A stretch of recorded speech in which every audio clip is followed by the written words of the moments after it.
Inspiração, ato ou efeito de inspirar o outro a agir. Olá, olá! Sejam muito bem-vindos a mais um Datumcast, nessa série especial de episódios Inspiração Datum, onde os nossos convidados nos inspiram à ação. Eu sou a Paula Consoni, atuo como Head de Marketing na Datum e como uma curiosa autodeclarada, eu tenho certeza que eu estou no lugar certo. E quem divide esse espaço hoje pela primeira vez comigo é a minha colega Débora Lopes. Oi, Dé, muito obrigada por ter aceitado o nosso convite. Olá, pessoal. Obrigada, Paulinha. Obrigada, Carol, por estar aqui. Eu sou a Account Manager do BV na Datum.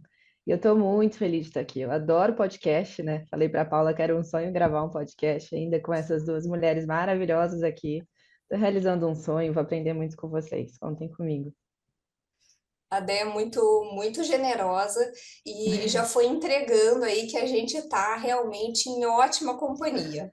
A nossa convidada de hoje, ela tem tudo a ver com inspiração. Eu vou começar pelo currículo. Ela é executiva de TI do Banco BV, com mais de 15 anos de experiência em soluções corporativas digitais. Ela já passou por grandes empresas como a Accenture e a Vivo. Ela morou em 4 continentes diferentes, conhece mais de 27 países. É uma figura super ativa em diversidade e inclusão no segmento de TI, uma profissional que a gente costuma dizer assim, ó, de primeira linha. Ela tem uma inteligência fora da curva. Isso não está aqui no roteiro que a Maiara escreveu, mas quando a gente se conheceu, Carol, eu saí aqui do meu escritório e falei para o meu marido, olha, se ela aceitar, eu caso, tá? Tem assim, realmente uma mulher muito inspiradora. Carol, seja muito bem-vinda, Carol Bocoí. Desculpa, é assim que fala mesmo teu sobrenome? É certo. Pronto, acertei. Seja muito bem-vinda, muito obrigada por ter aceitado o nosso convite. Muitíssimo obrigada por essa recepção super carinhosa aqui. Fico muitíssimo feliz de estar aqui. Gostei muito do programa. Eu acho que a gente aí, parceiros da área de tecnologia, tem muito a compartilhar, com muita gente que está querendo chegar, com muita gente que está querendo evoluir. E obrigada pela minha apresentação. Vou gravar aqui e vou levar para outros Um, lugares aqui. Muitíssimo um obrigada. prazer, um prazer. Então, nesse clima, vou pedir um brinde, então, para a gente começar. Todas as Bora. mentes inquietas que nos acompanham hoje, enfim. Então, muito obrigada, Carol. Saúde. Dé, pode começar. Carol, vamos lá, né? Que repertório, né? Gostei também, gostaria também de ter gravado essa apresentação para mim. Mas para o pessoal que está te ouvindo agora, conhecer um pouquinho mais a tua trajetória, né? A gente já sabe um pouquinho, mas a gente quer ouvir de você para compartilhar. Assim como você, eu saí também do interior, né? Então você tem uma história na sua carreira, uma trajetória, e a gente queria ouvir um pouquinho mais dela. Então, qual foi o seu primeiro emprego? Se foi na área de tecnologia, se não foi? E como que você depois caiu ou foi escolhida, né, para tecnologia? Conta um pouquinho para gente. Boa, Débora. Eu acho que eu fui escolhida pela tecnologia. Meu sonho sempre foi jornalismo, né? Eu acho que eu ainda vou ter tempo aí para realizar algumas coisas se eu quiser algum dia. Mas eu fui escolhida, não passei no vestibular em jornalismo e passei em tecnologia e mídias digitais e pela PUC São Paulo. E estou aqui até hoje, né? Eu falo que devo ter gostado, ainda bem, né? Tem algumas coisas do acaso da segunda chamada que funcionam. Fiz tecnologia e mídias digitais aqui na PUC, e logo no meu primeiro ano, naquela época, aqui a Paula falou 15 anos, eu acho que deve ser um pouquinho mais, vou atualizar esse LinkedIn aí, deve ser uns 20 já, Paula. Tava muito na moda website, aquela coisa do web designer, então meu primeiro trabalho foi atualizando site do CREA São Paulo, Conselho Regional de Engenharia e Arquitetura aqui de São Paulo. Uma oportunidade super bacana. Fiquei próxima dos jornalistas, que eram meus clientes principais, e fiquei próxima da tecnologia para poder atualizar o site. Então, dali, fiquei quase um ano e tive uma oportunidade para participar de um estágio que a gente recebia um treinamento da empresa e depois fazia parte do projeto, né? Que aí foi na Impsat, foi uma empresa também hoje que já foi vendida.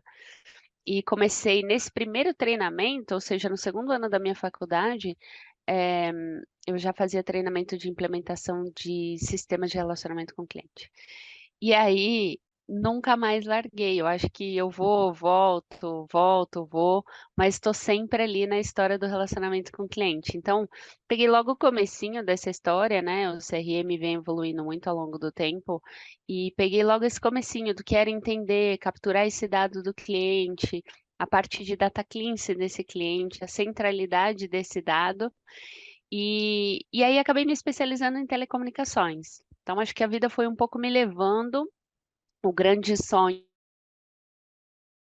aí, como você comentou aqui, a Paula comentou na apresentação, era sair do Brasil, esse era o sonho maior de quem sai lá de Piraju para ganhar mundo aí. Então, acho que eu me especializei. Na época, não tinha ideia da complexidade do sistema que eu trabalhava, então era um sistema de mercado muito relevante, chamava Siebel, e depois foi comprado pela Oracle. E aí, nessa especialização, eu acabei indo para uma oportunidade na Portugal Telecom. E, e disso, assim, o que, que é interessante, né, dessa história toda? É como as coisas acontecem, são oportunidades. Então, esse buscar, essa realização desse sonho era, então vamos sair do Brasil? Vamos. Sei lá quantas vagas eu me inscrevi para Portugal, né? Porque não falava inglês nem espanhol, então tinha que começar ali do português mesmo. Então, esse correr atrás foi uma abertura de portas, e dali para frente fiquei, acho que 12 anos no total em consultoria, indo, voltando, então, em alguns países, né? Então, depois da Portugal Telecom, eu fui para o Emirado Árabe, que é em Dubai, fiz parte da Du Telecom. Depois da Du Telecom, a gente então, só contando bastidores, assim, como funcionava essa história. A gente era um grupo de uma consultoria chamada Cellfox, e aí eram estrangeiros que iam implementar projetos, né?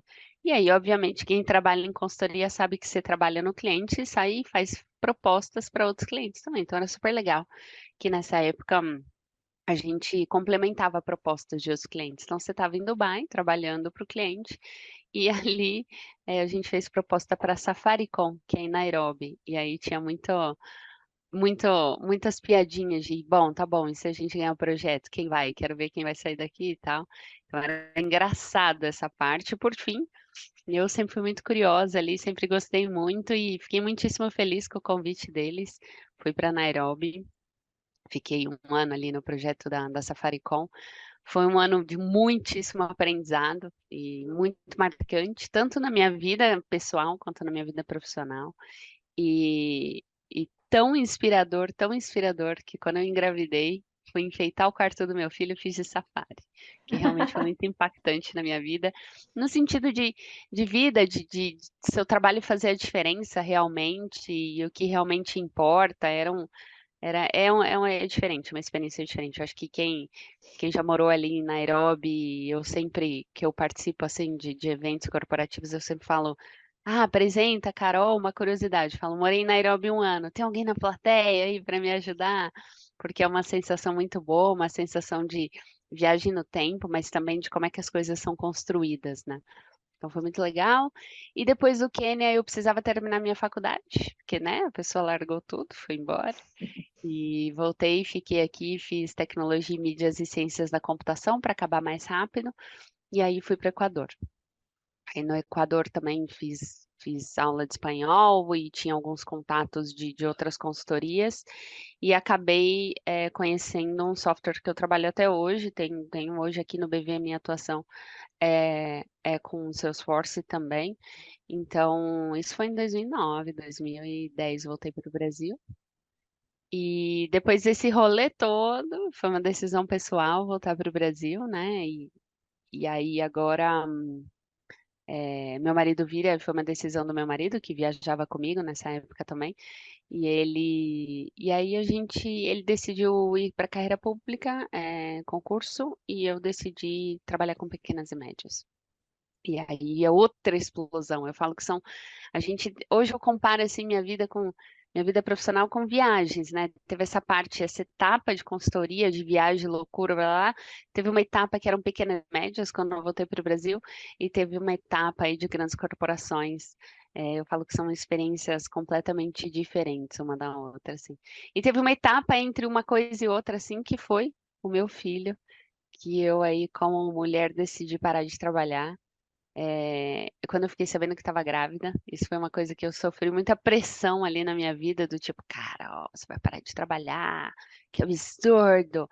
Eu trabalhei, escutei de várias mulheres assim, eu trabalhei até a última semana, imagina, eu fui dirigindo para maternidade.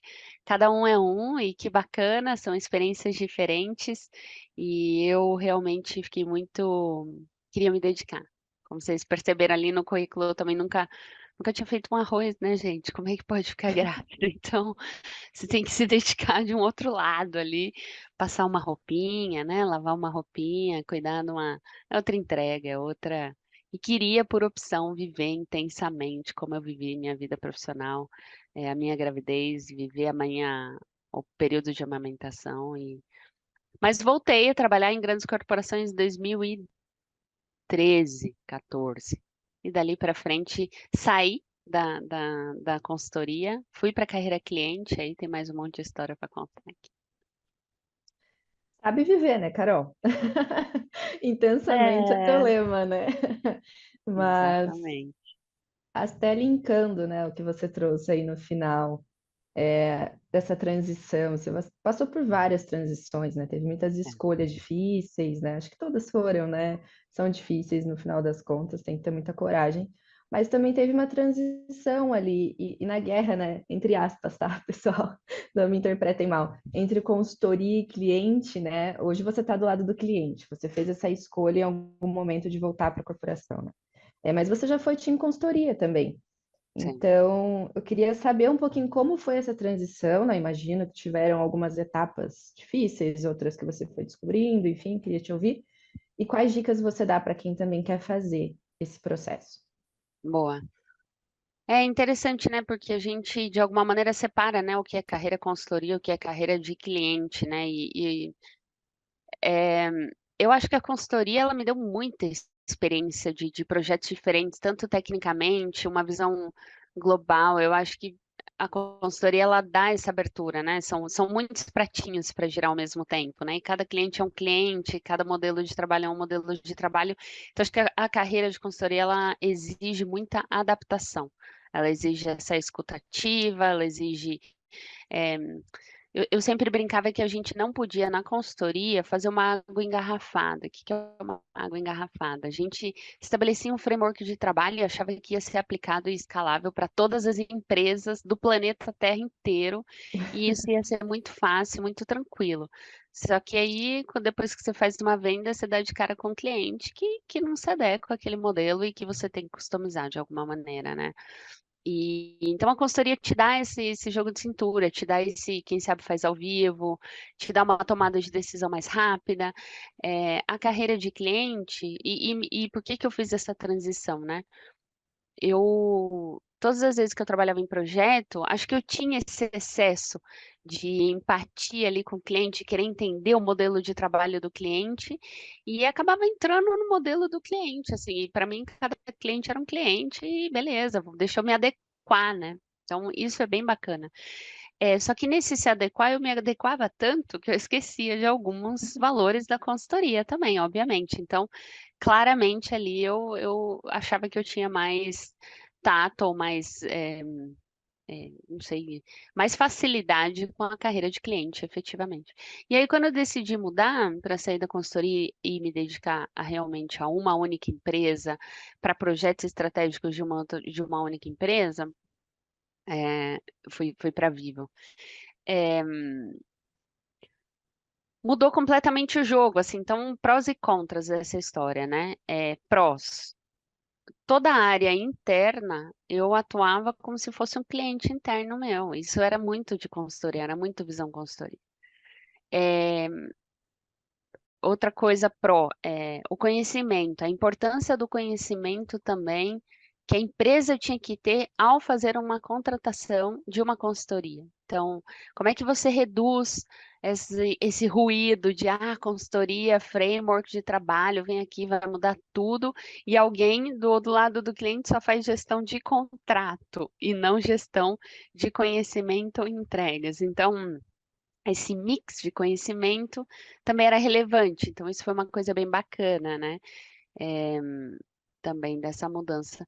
E o contra que você. Ah, outra coisa muito pró, assim, é você ter contato muito com a estratégia. Você ter uma visão mais clara de, por mais que o projeto demore 1 ano, 2 anos, sei lá, meio ano, whatever, você pensa além, você pensa no que você quer chegar. E você faz um planejamento de 2 anos, e fala, bom, daqui 2 anos eu tô lá aqui. É diferente de você não saber se efetivamente você vai ter um contrato fechado daqui 3 meses, vamos pensar assim, vamos exagerar aqui, mas era uma visão diferente.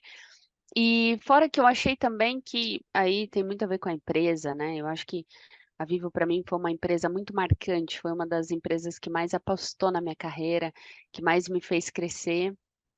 E isso foi muito bacana também, de alguma maneira. Então, eu fiquei com essa percepção, mas todos os clientes que depois eu acabei passando também tiveram uma tratativa diferente de educação e treinamento. Então, essa é a minha experiência, não sei se isso é válido ou não, mas nas 3 que eu passei como cliente, o investimento que a empresa faz é gigantesco, assim, sabe? Então, isso foi muito bacana.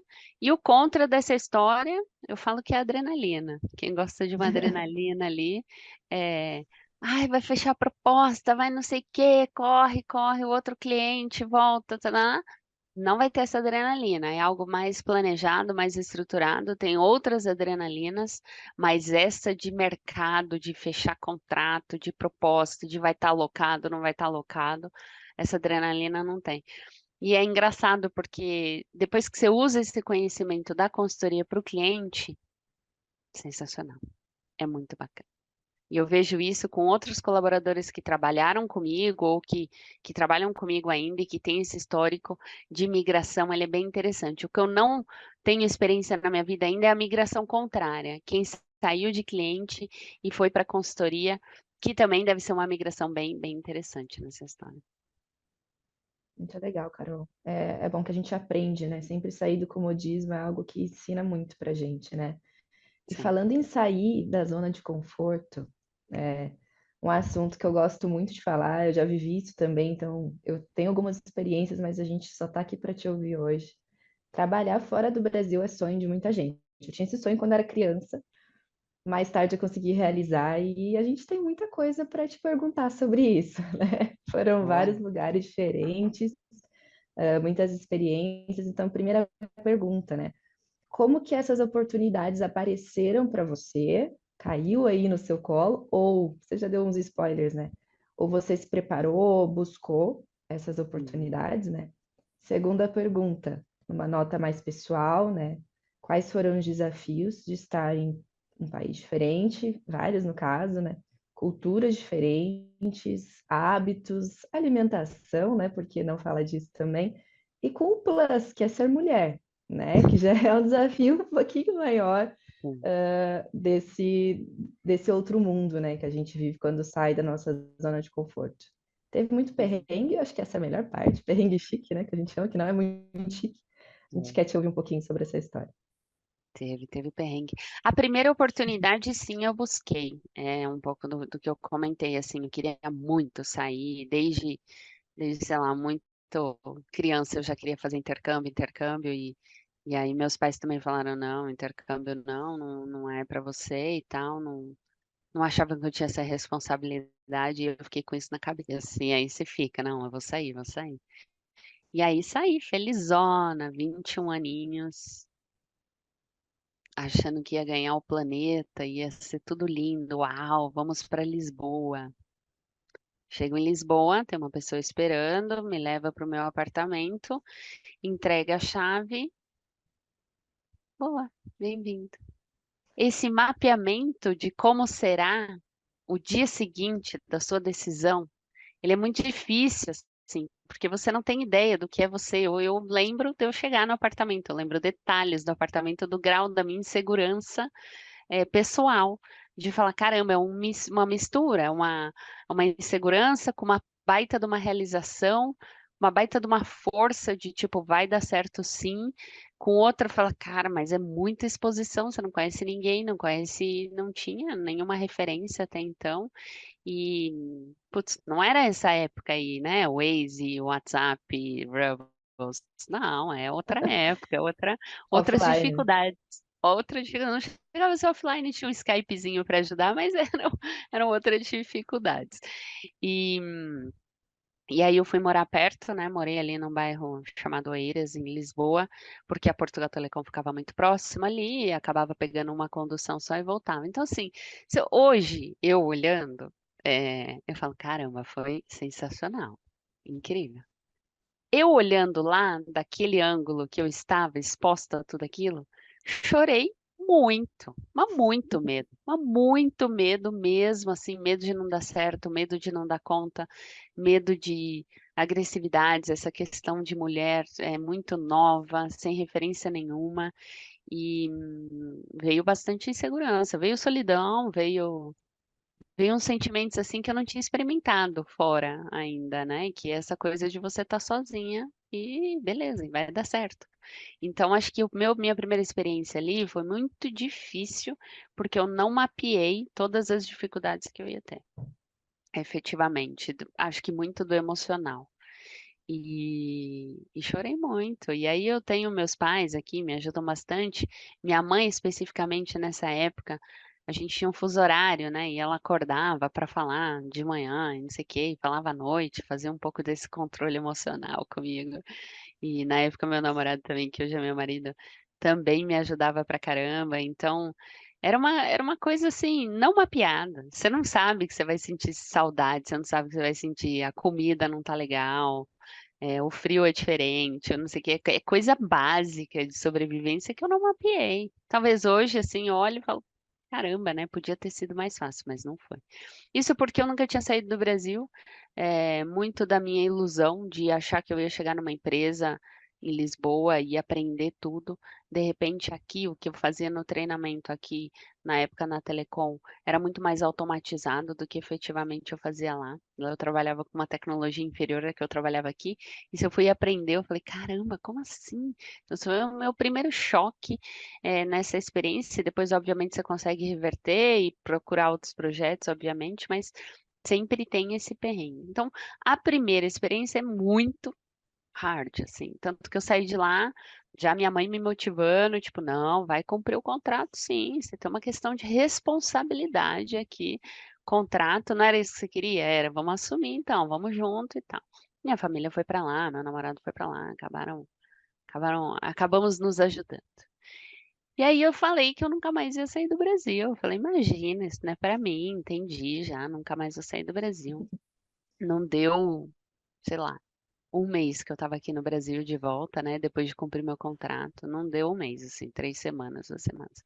O pessoal da consultoria de lá me ligou e falou: Ah, Carol, a gente ganhou o projeto de Dubai e tal. A gente queria saber se a gente pode contar com você. E eu, claro que não. Claro que não, rindo. Óbvio que não, não, eu tô ótima aqui. Não tinha emprego, não tinha nada aqui, tô ótima. Tá bom. E aí comentei com meu namorado na época e falei, nossa, você acredita que eles ligaram e tal, não sei o quê. Aí ele falou, mas se você for, eu vou com você agora. E eu, como assim? Aí muda o jogo, né? E aí a gente acabou decidindo conseguir fazer ele entrar aí na nossa negociação. E aí voltei a sair. Daí essa segunda experiência é outra dor, porque, bom, aí não tô mais sozinha, então já dá uma ajudada, só que a gente foi para um país árabe, né? E bem distante também. Não tinha o voo direto de 14 horas, tá, pessoal? Você tinha que parar, 7 horas dormindo. Não, E aí, se a cultura em Portugal já deu, né, um certo desconforto, imagina você estar ali na é isso, cultura Paulo. completa, né? Eu E imagino. você chega num país Ainda árabe, bem né? que tu não começou por Dubai, fico aqui pensando, É, né? Exato, Imagina, talvez se tivesse começado por Dubai, não tinha. exato. Exatamente isso. E aí, quando você chega lá, o que que é bonito ali, né, de Dubai? A consultoria era portuguesa que eu trabalhava, então todos os outros portugueses também estavam fora. Então a gente acaba meio que criando uma colônia de pessoas de fora que se ajudam, né? Mas é isso, você trabalhar sexta e não trabalhar, como é que era a história? Não, não trabalhava na sexta e trabalhava no domingo, você inverte, né? E por aí vai. Alimentação super diferente. Quem não sabe, eu odeio pimenta preta. Lá tudo vai na pimenta preta. Então, assim, era bem. E chegava em todos os restaurantes. Ai, por favor, no pepper. Então, era uma coisa muito rotina. Você acaba entrando, né? A coisa da mulher lá, e todo mundo me pergunta, putz, cultura árabe e tal. Com estrangeiro, eles são muito respeitosos, assim, de verdade. A questão é no trabalho, né? Quando você realmente. Coisas básicas, vai na fila, mulher sempre atrás, não é na frente, eu não acabava nem que eu percebia. Então tem uma coisa minha de curiosidade de, tipo, vou vivendo, vamos levando, que eu não reparo nisso. E depois aí você começa a prestar atenção, porque foi um ano também de Dubai. Então aí você começa a prestar atenção, estrangeiros não sendo tratados da mesma maneira que os locais, que tudo bem, que faz parte, mas é uma dificuldade a mais para quem está ali, para quem está sofrendo ali e se acaba, né, passando por fases. Minhas fases de Dubai foram 3 meses de uau, caramba, que nossa, olha aquele carro, uhul, olha aquele prédio, uma coisa meio Disney ali no deserto, e depois foi uma coisa meio tipo, nossa, que isso? O que será que essa construção está fazendo? Será que fazem esses trabalhadores aqui nesse sol? Será que quais são as condições? Quais são não sei o quê? Então você começa a questionar outras coisas. E depois um pouco de revolta vem à tona. Então, no finalzinho do contrato, eu já estava assim, nossa, pelo amor de Deus, me deixe embora, que eu já cumpri aqui. E na sequência vem o Quênia, que aí vem um alívio, assim, também. O Quênia é diferente, hein? O Quênia eu passei mal durante 3 meses até eu me adaptar com a alimentação. Passei mal mesmo fisicamente. E depois aí foi lindo e fiz muitos amigos lá e aprendi a confiar naquele país. E uma coisa interessante do Quênia é que eu ficava muito chocada quando a gente assistia jornal, assim, né? Jornal local. E eu falava, gente, que corrupção horrível. E todo mundo fala, caramba, cara, você veio do Brasil, como assim, que corrupção? Eu falava, não, não, não, não, é um nível muito, mas muito superior. Então, essa cultura, assim, da sociedade, você vê uma sociedade que vive massacrada, né? Também é uma diversidade ali. E já no Equador, não. No Equador eu adorei tudo, assim. Queria morar no Equador, parecia que eu tinha nascido lá e tal. Comida maravilhosa, tudo barato. Peguei uma época do Equador que a sociedade não estava tão sofrida como está com a violência pública agora. Também não tinha as questões, tinha algumas questões políticas, obviamente, mas não era o caos que está hoje. Então peguei o Equador ali, Quito, numa uma fase muito bacana, assim. E só um detalhe ali, né, Quênia, todo mundo fala, Quênia pensa no safari, né, pensa nos animais. As praias do Quênia é tipo Caribe, assim, sensacional, linda, Paradisíaca. paradisíaca. Linda, assim, você não fica sabendo. Então eu falo, gente, por que que a gente não tem essa informação? Eu falo que viajar é você realmente viver e não viver num filtro, né? Porque as pessoas criam seus filtros dos seus algoritmos, das suas recomendações, né? E você ir para o lugar quem sabe faz ao vivo. O que que você tem? Você tem uma mala de, sei lá, alguns quilos e boa. E vai viver, vai ver onde você vai comer, tem. Então, acho que essa exposição, assim, essa minha experiência das viagens aí, teve muito perrengue, saber resolver problema muito rápido, saber superar problema muito rápido. Então, isso tudo me deu uma certa elasticidade de flexibilidade mesmo, adaptação e saber resolver problema. Tinha problemas assim. Tem uma história engraçada que eu vou contar para vocês. Quando eu estava em Dubai, meu visto venceu. Eu tive que sair de lá. E aí, putz, Brasil era longe e tal, ia dar problema. E eu falei, cara, não vamos pro Brasil. Vamos para um país aqui perto e tal, porque, putz, tô cheio de trabalho aqui, daqui a pouco vai resolver o visto, eu já volto rapidinho. E a gente foi para Istambul. E aí, falei, tá Uhum. bom, então vamos conhecer Istambul, não sei o quê. E o visto não saía. O visto, sei lá, 3 dias não saía. 4 dias não saía. 8 dias, cadê o visto, pelo amor de Deus? E O presa visto em sai. Istambul. E a gente lá em Istambul, tipo, esperando o visto. Mas foi tão legal essa experiência, porque assim, a gente checava o e-mail de manhã e falava assim, não, não saiu o visto. Beleza, então o que que a gente vai fazer hoje? Não sei, não saiu o visto, né? E a consultoria dando esse suporte pra gente também, de alguma maneira, porque era preocupante, né? No fim do dia ali, é um trabalho que tá ali. Então, eu falo que você viveu um dia de cada vez. Se eu não aprendi nessa época, eu não aprendo nunca mais. Então, foi muito, muito bacana, assim. E para os outros, né? Que é legal para os outros nessa história. Não precisa ir para tão longe, não precisa ir para. Não precisa se expor tanto, né? Acho que são o que eu vivi ali foram casos extremos, mas. eh, Se exponha ali, experimente a viver um dia de cada vez, experimente não ter solução e falar, cara, deixa eu pensar mais um pouco, deixa eu.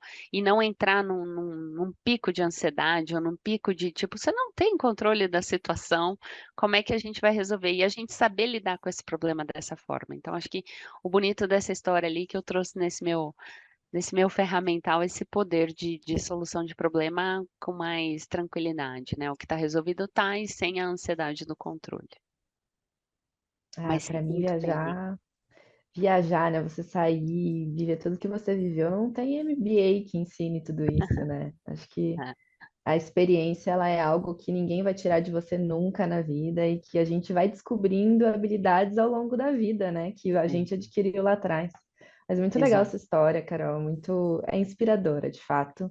Ô, Débora, eu É, falo que eu não vendo, é assim, ó, eu não vendo, não troco e não faria de novo. É, já foi. Obrigada, tô ótima. É Foi isso. outra Carol. A outra Foi Carol outro. já estourou essa bolha, né? exato. Ah, Esse é Passei de um fase. ponto. Direto assim, eu me pego e falo, gente, onde será que tá essa Carol? Em algum lugar aham.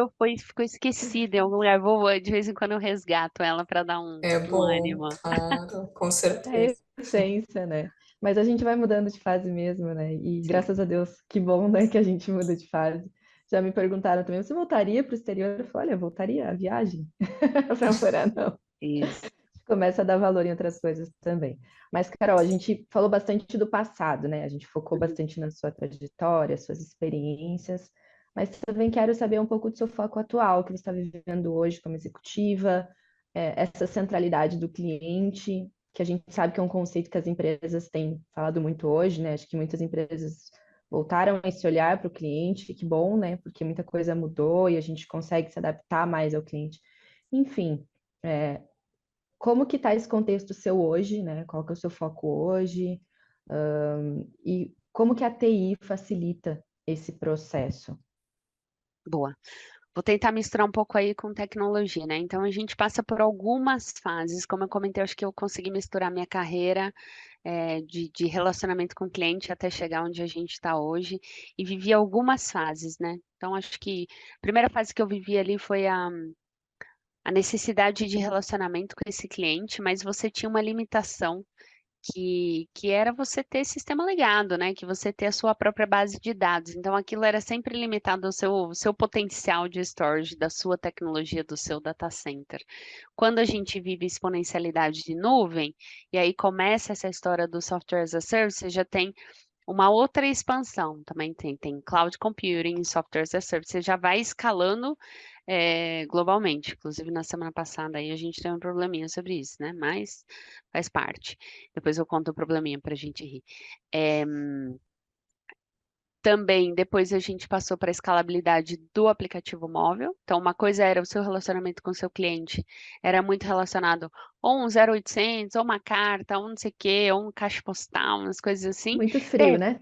Muito, muito processual, muito processual.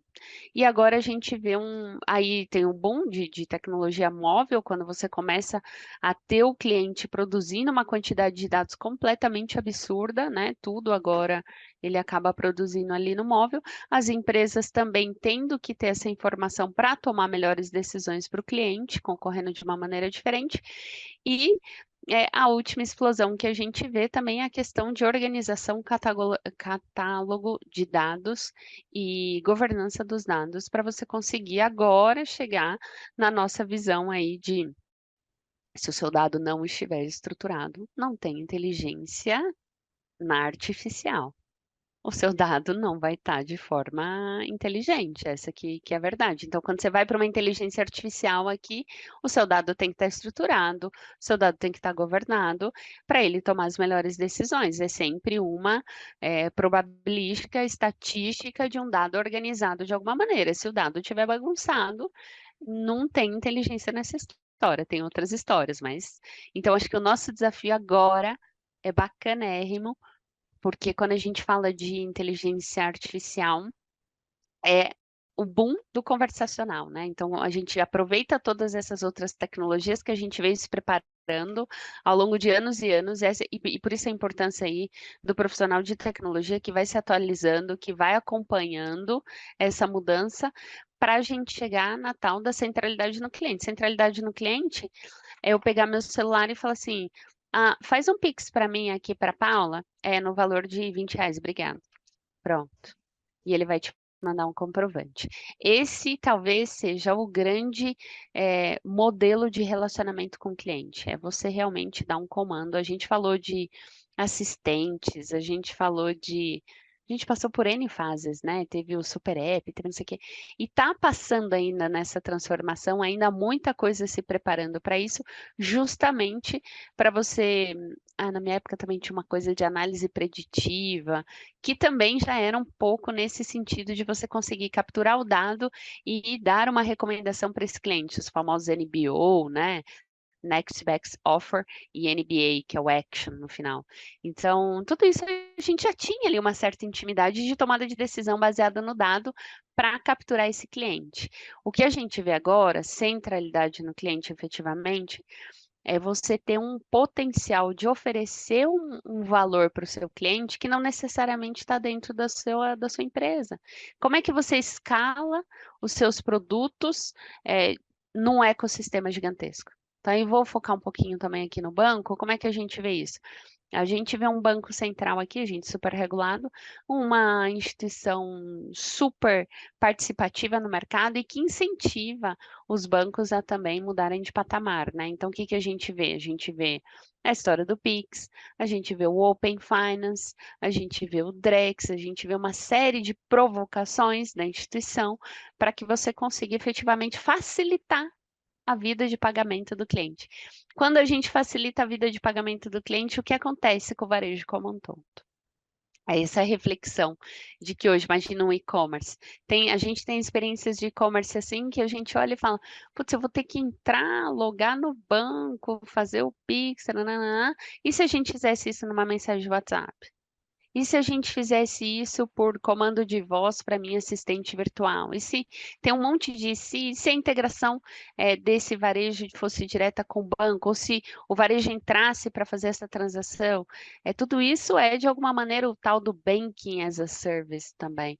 Então a gente meio que quebra a cadeia desses negócios e começa a desenvolver em ecossistema um valor para cliente. Então é bem difícil isso, porque a gente está acostumado, o banco faz serviço bancário, o varejo vende produtos, lá.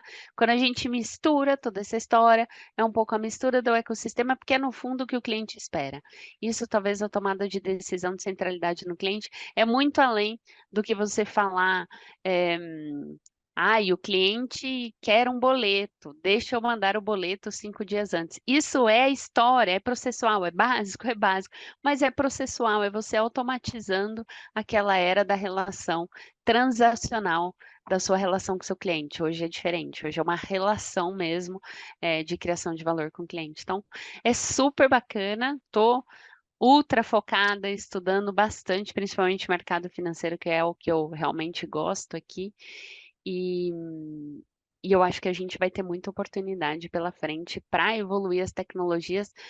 E mais que isso, né? Um pouco do processo das empresas. Quando a gente fala da relação B2C ou B2B2C, a gente precisa trazer esses componentes para a mesa para tomar melhores decisões.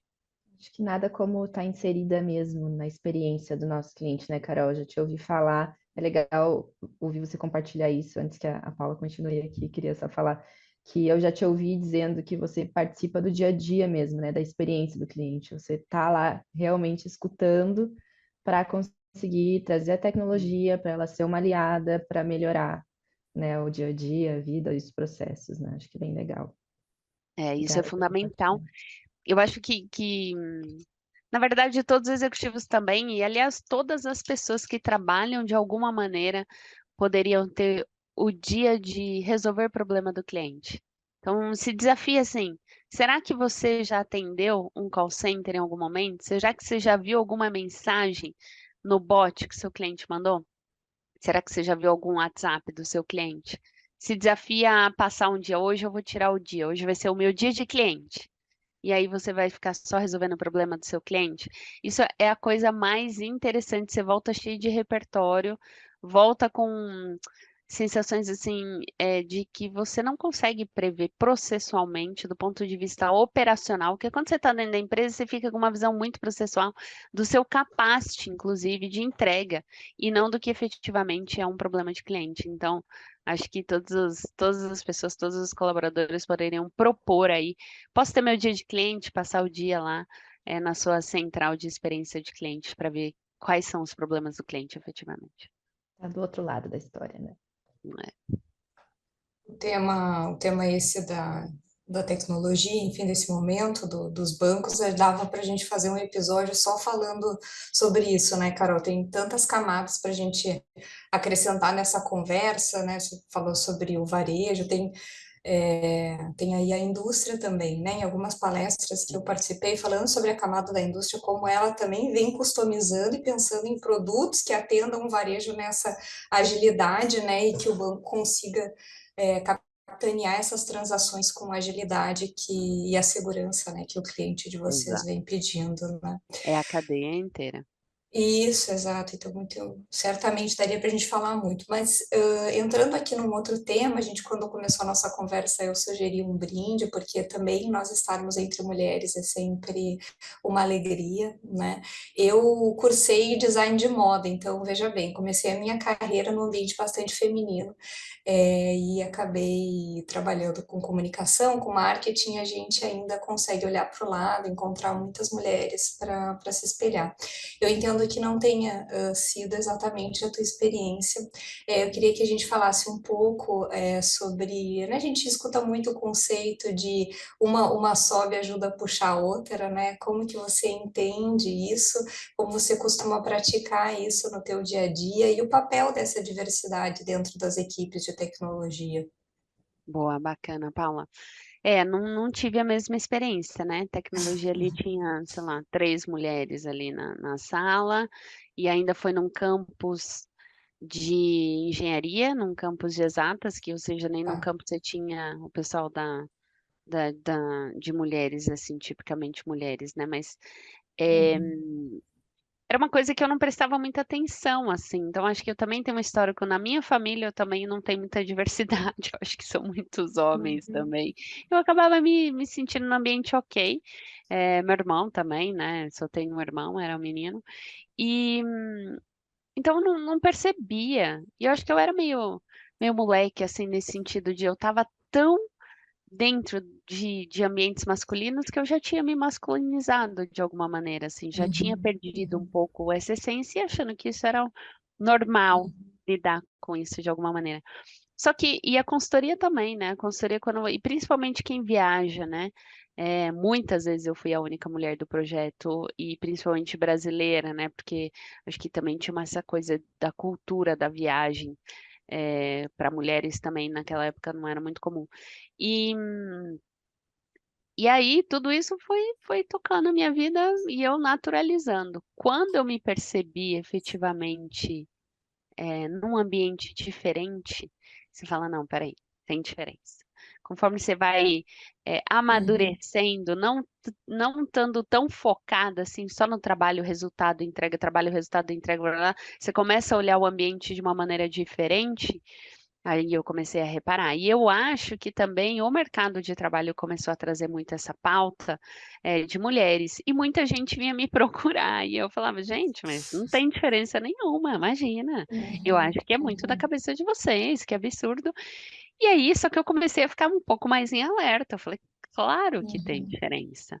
E aí comecei a trabalhar. Então, tardiamente, eu comecei a trabalhar esse tema, na minha carreira e vi a importância da gente separar as diferenças. Eu acho que, eh, primeiro, a piadinha, né, a agressividade, a menina da TI, a não sei o quê, é tudo que possa diminuir a mulher de alguma maneira ou fragilizar a mulher de alguma maneira no mercado de trabalho, ela é muito explícita. Porém, ela é tão sutil que você deixa passar e lida bem com isso. Então, tem mulheres que lidam mal com isso, né? E, aliás, a pauta da mulher assim, no mercado de trabalho, ela é muito ampla. Então, a gente, como mulher, também não defende 100% as mesmas causas no mesmo direcionador. Então, Sim, tem muito a ver com uma interpretação de como é que eu lido com aquilo. Então, uma das pautas que eu vejo é muito essa questão de, o homem repete o que a mulher fala, o homem interrompe, o homem não sei o que, e a mulher não sabe reagir. Então, é uma pauta que ela leva a mulher para a sua fragilidade, leva para a sua vitimização. Será que essa pauta também não é coerente, não é boa para fragilizar a mulher? Então, não comprem isso. Acho que um pouco do que eu trabalho hoje com as mulheres assim, sou mentora voluntária de muitas mulheres, trabalho ali numa outra instituição para colocar mulheres no mercado de trabalho também. E justamente preparando elas para falar assim, não se permita ir para esse lugar, estabeleça o seu limite e o seu protagonismo. Só que para a gente estabelecer isso, você concorda que a gente precisa desenvolver essa mulher com uma força, com uma comunicação, para ela se sentir à vontade nesse lugar? Então, quantas sim. vezes você também, né, não se depara e algumas pessoas, né, que passaram na minha vida falaram assim, nossa, Carol, aquele dia você se comunicou super bem e só tinha homem na sala, né? Eu falo, uau, não vi.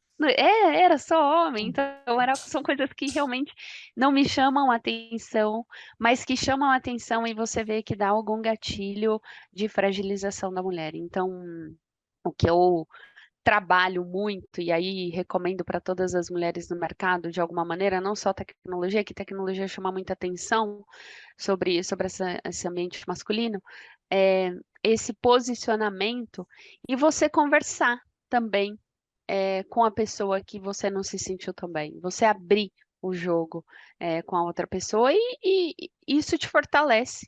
Não é sobre o outro melhorar, não é sobre o outro evoluir ou diminuir o machismo no planeta, mas é uma coisa de você se fortalecer e, obviamente, isso muda realmente o jogo. Então, eu costumo contar um episódio, Paulo, engraçado da minha vida, que de engraçado não tem nada, mas é que foi o marcante, assim, na minha vida para eu me fortalecer.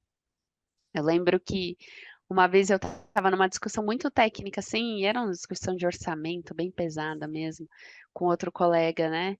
Era meu par de tecnologia. E estava tão quente a discussão, né? Eu sou um pouco também bem enérgica, vamos dizer assim, nas discussões. De repente, para ele interromper, ele fala assim: Carolina, isso aqui não é corte e costura nem culinária, isso aqui é tecnologia. Ó, isso é um jeito de te chocar e chocar todo o público, assim, né? Tinha mais gente na reunião, obviamente. E é chocante, porque você fala, cara, e agora, né? Eu que apoio tantas mulheres, eu que falo, denuncia, vai lá, ocupa seu espaço, sofri um ataque. É uma agressividade muito bem direcionada, né? Muito arquitetada, inclusive. E aí você fala, não, peraí, o que eu vou fazer agora? E o seu pensamento tem que ser muito rápido. Vou perder a reunião, vou desligar, porque é um ataque mesmo. E a Uhum. minha decisão muito rápida foi continuar a reunião na pauta. Não reagi naquele momento, continuei na pauta, não perdi a reunião, terminamos a reunião. E aí eu tinha um problema para resolver. E esse problema era muito, e agora? E aí no dia seguinte eu decidi que eu não ia abrir um ticket, que eu não ia, sei lá, escalar, que eu ia resolver o meu problema com ele. E aí chamei para uma conversa, eh, nós dois só, presencial, e, e acabei falando para ele, falei, deixa eu repetir uma frase que você falou ontem para mim, ó. Isso aqui não é corte e costura, nem culinária, isso aqui é tecnologia. E ele falou: não, não falei isso. Eu falei: falou. Falou, e eu tenho N testemunhas aqui. E a pessoa já se desfaz, a pessoa já se dilui de alguma maneira. E aí eu falei: bom, a única coisa que nos une aqui é um CNPJ, e esse comportamento não é aceito nesse CNPJ. Portanto, agora nós temos um problema para resolver juntos. E assim, o meu pedido para você E ele pedindo desculpas, obviamente, eu falei, não, não é desculpa só para mim, é desculpa para todas as mulheres da sua equipe, inclusive. Então, queria que você voltasse lá e conversasse. E se você não voltar, eu vou saber e vou acabar tomando outras atitudes. E outra coisa que eu vou fazer também é que toda palestra de liderança feminina eu vou citar seu Você vai ser exemplo. convidado. Nunca vou citar seu nome, fique super tranquilo, mas eu sempre vou citar para dar exemplo para outras mulheres de como é que elas podem, de alguma maneira, reagir e se sentirem fortes perante um ataque desse, sem precisar ali se fragilizar naquele momento. Então, essa é uma história ali que eu sempre conto para incentivar o posicionamento, porque esse dia eu fiquei muito forte mesmo, no sentido de falar, aqui não entra mais. Isso é estabelecer o limite da onde vai entrar. Uhum, uhum. Muito bom. Bela Acontece, história. Que acontece. bom que tu dividiu com a gente. Obrigada por dividir isso. Imagina. E, bom, acho que muitas histórias, né, Carol, de coragem, de postura, de maturidade, né? Acho que isso vai trazendo para a gente mais inspiração, mais insumos para a gente viver cada vez mais dentro de ambientes, não só masculinos, mas como você falou, agir com naturalidade, É isso. com naturalidade, enfim. E eu sei que você tem uma rotina muito corrida. Agora eu vou mudar um pouquinho, tá? O assunto. A Bora. gente foi para um assunto super sério, é importante, mas queria falar um pouquinho da Carol Pessoa agora. Eu sei da sua rotina super corrida, inclusive, obrigada por estar aqui. Imagina. Você sempre muito aí cheia de agendas, né, no escritório, enfim. E tem uma amiga minha que quer saber como que você faz para manter saúde mental no meio de tudo isso, né? Mãe, executiva e viagem, agenda, escritório. Não é fácil, né? Lidar Não. com esse cronograma todo. E aí, o que que você faz para ficar offline, literalmente, né? Para carregar essa bateria? Quais são seus hobbies? Enfim, o que que você gosta de fazer? Boa, bacana. Acho que o primeiro ponto aí é organização, né? Um pouco do que você falou, cronograma, agenda. Realmente, eu sou chatinha da agenda. Eu compro a minha agenda profissional. A minha agenda, eu falo que eu tenho uma agenda de estudante também, que eu adoro estudar e tenho que ter meu horarinho de estudante ali. E a minha agenda pessoal. Então, acho que consigo equilibrar bem nesse cenário, assim. Acho que principalmente tenho aí um outro privilégio na vida, que também é ser casada com uma pessoa que me ajuda muito. Meu marido ali me ajuda na logística, filho, e é um super parceiro nessa história, então eu fico muito tranquilo, sou muito grata sempre de logística. Agora, para lazer, eu adoro offline. Meu negócio é terra. Minhas últimas férias agora foi, sei lá, faz umas 2 semanas que eu voltei de férias. E fui para Chapada Diamantina. Então é isso, a Nossa. gente faz trilha em família, não pega celular de jeito nenhum, só pega o celular do Wi-Fi à noite. E a gente fica super ali, mega envolvido no que a gente está vivendo ali e fazendo o que a gente realmente gosta. Então, sou super conectada aí com a natureza. Tenho super outro privilégio aqui. Meus pais moram na praia também, então de vez em quando, no final de semana, a gente dá uma fugidinha. E o mais importante, que independente de você conseguir fugir ou não, é a cabeça. Muitas vezes, assim, final de semana, quando eu tô aqui em casa, e eu consigo ficar dentro do escritório aqui, estudando, eu já consigo recarregar minha bateria. Então, acho que tem uma questão de foco. Tem uma questão de prazer, assim, fazer o que você realmente gosta, que isso é super relevante. E rotina básica aí, né? Alimentação, exercício, faço massagem de vez em quando também. Isso tudo está em agenda, tá bom? Agenda, assim, Outlook, Carol, fecha agenda, volta agenda. É muito previsível, assim, inclusive minha agenda. Terapia pra caramba. E a gente acaba se cuidando, assim. Eu penso muito na questão da longevidade, né? Mais do que estresse de hoje, estresse de amanhã, estresse de sei lá quando, é como eu quero estar, né? Com alguma idade aí mais avançada, né? Meu pai tem 83, então é um exemplo para mim. de muita idade. Eu falo, gente, você tem que dar conta, você vai estar lá com seus 85, como é que você vai estar dando trabalho ou não? Então, acho que a primeira coisa é encarar, né, essa coisa do estresse. A gente passou por vários estresses aí no corporativo, sem dúvida nenhuma, mas que isso é um papel que você está exercendo naquele momento, fazendo o seu melhor com aquele foco. A hora que você não está mais lá, ele não pode se misturar com com o seu papel pessoal, com a sua vida, com os seus prazeres, com os seus gostos, assim. Precisei passar por N crises na minha vida para chegar nessa tranquilidade, tá bom? Já passei aí por N desafios, conheci aí um monte de profissional, acho que meu pico de estresse ali foi quando o Rafa tinha uns 2 anos, então, sei lá, uns 8 anos atrás, assim. E aí, ali, em pico de estresse, é que você aprende, né, seus limites, vamos dizer assim. E acho que não precisa chegar nesse limite, mas se eu precisei chegar para trazer um pouco de tranquilidade, agenda, organização, planejamento. Então, acho que minha dica aí para a galera é: a agenda é um negócio para ser cumprido e não tenha só sua agenda profissional, porque senão você tem uma doação ali, né? Acho que você manter um equilíbrio e não tem problema nenhum eu ir e voltar para o escritório, não é uma questão de trabalha 15 horas, trabalha 8 horas, trabalha 24 horas, não é essa questão. Uma questão de organização do que você está produzindo efetivamente. Então, é esse foco que a gente precisa ter. Acho que mais importante que isso é quando você está ali, você está de fato ali, né? Quando você está trabalhando, você está realmente trabalhando. Quando você está com a família, você se desligar e ter um tempo de qualidade. Eu acho que quando a gente chega nesse nível, a gente consegue se recarregar mesmo, né? Acho que você Né? trouxe um ponto bem importante, que é o tempo de qualidade naquilo que você está se dedicando. Tem até objetivos Perfeito. de viagem, assim, a gente, como meu filho tem 11 anos, a gente fica assim viajando para lugares completamente inimagináveis dentro do Brasil. Uhum. Como a gente já viajou muito fora, assim, também ele não tava, né? Ele fica super bravo com a gente. Ele fala, ai, depois que eu nasci, vocês pararam de viajar e tal. E porque a gente tem esse projeto, esse objetivo de conhecer o Brasil com ele aí. E isso é bem bacana, porque cada viagem que a gente faz, assim, é um lugar lindo, né? É um lugar que te tira mesmo emocionalmente daquele lugar. Então, viagem para mim é o que me retroalimenta. Já está preparando o filho para o mundo, então, né, Carol? Isso aí. É, a gente faz o nosso melhor, né? Perfeito. Ai, ai, que for suficientemente bom, não é mesmo, Carol? Exato. Gurias, que episódio bacana que a gente vai finalizando agora. Carol, só queria te agradecer, né?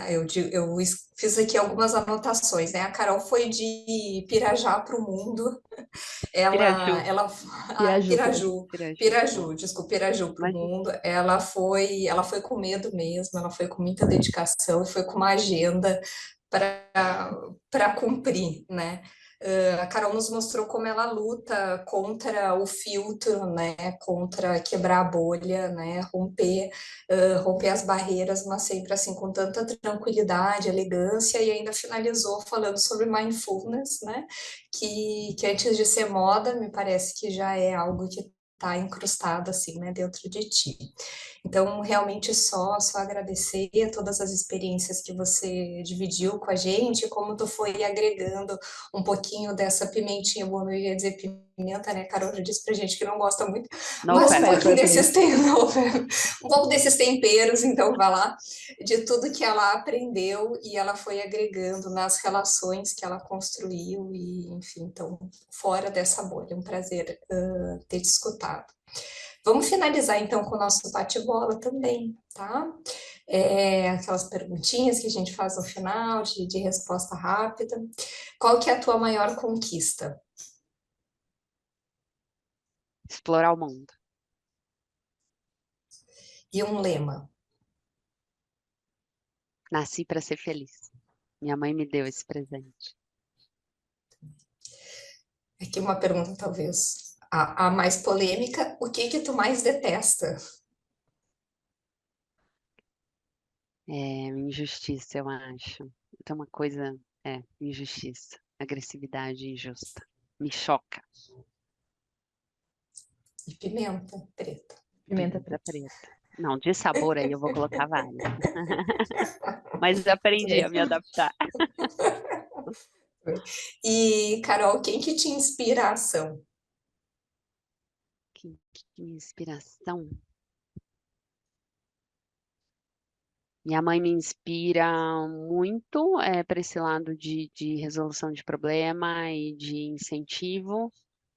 E hoje o Rafa me inspira muito a me motiva a viver mais e mais, assim. Eu acho que o Rafa é meu filho de 11 anos e ele tem umas curiosidades diferentes, assim. Então, eu falo que eu tô nos dois extremos aqui. Eu tenho um exemplo ali dentro de casa que me empurrou para fora de casa muito cedo, tipo, vai viver, né? E agora eu tenho alguém que me impulsiona e fala, vai, vamos viver sim. Então, acho que é dentro de casa que eu me inspiro muito. E profissionalmente, eu aprendi a me inspirar com quase todas as pessoas que cruzam meu caminho, até com aquelas que eu não tenho tanto alinhamento, assim, né? De falar, putz, não faria assim, mas é um jeito de eu aprender diferente. Então, acho que eu aprendi também a ter esse olhar de falar, putz, como é que faz isso? Eu não faço assim, mas aprendi de outro jeito. Então, profissionalmente, acho que é mais uma abertura e pessoalmente que é de mais longo prazo, assim, são esses dois super incentivadores aqui. Muito bem. Então, com isso, a gente finaliza só agradecendo. Obrigada mesmo, Carol, pelo Obrigada a tempo. vocês. Foi um prazer de novo. Super Até. reflexão linda. Muito obrigada. Obrigada. Obrigada. Obrigada, Tchau, meninas. tchau. Tchau, Tchau, Tchau. tchau. tchau.